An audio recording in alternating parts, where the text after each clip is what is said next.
వరి పంటకి పచ్చిపేడ అయితే వేస్తున్నాను. ఇప్పుడు ఈ వెరైటీ వచ్చేసి ఆర్ఎన్ఆర్ 15048. దీనికంటే ముందు కేఎన్ఎం 1638 వెరైటీ అయితే పండించాము. దానికైతే వేయలేదు పచ్చిపేడ.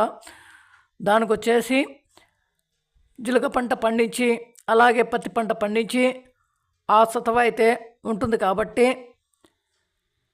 దానికైతే వేయలేదు. చూడండి, ఇప్పుడైతే కేఎన్ఎం 1638 ఆ వెరైటీ పండించేసిన తర్వాత ఇప్పుడు ఈ వెరైటీ అయితే పండిస్తున్నాం కదా. ఇప్పుడు జీలగ కానీ జనం కానీ ఏదైతే వేయలేదు, సమయం అయితే దొరకదు. దానికోసమే ఇప్పుడైతే వేసుకుంటున్నాను. ఎరువులు కూడా వేసుకోవాలి తప్పకుండా, కానీ పచ్చిపేడ వేస్తే కూడా వరి పంటకు బలంగా వస్తుంది.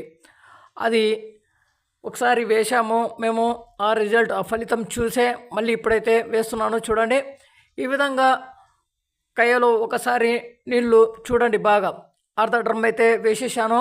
లైట్గా నీళ్లు పెట్టుకుంటా దాంట్లో అయితే వేశాను.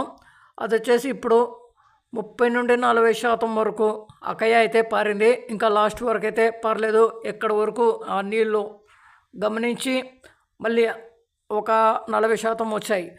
దాని తర్వాత ఇప్పుడు ఉన్న డ్రమ్లో ఆ నీళ్ళు మొత్తము మళ్ళీ ఇప్పుడైతే వేస్తున్నాను. చూడండి, మీకు అది కూడా వేసేసిన తర్వాత మీకు చూపిస్తాను. చూడండి, ఆ లాస్ట్లో కూడా కలుసుకుంటున్నాయి. చూడండి, ఈ విధంగా ఇంకొక విషయము, ఆ రాయి అయితే వేశాను కదా, అది ఎక్కువగా నీళ్ళు పెట్టుకోవాలంటే పెట్టుకున్న దానికోసము ఎక్కువ నీళ్ళు పెట్టుకున్నప్పుడు అదైతే ఇంకా ఉంగిపోవడము అలా ఉంటుంది క్రియేట్. దానికోసమే అది పెట్టుకున్నాను.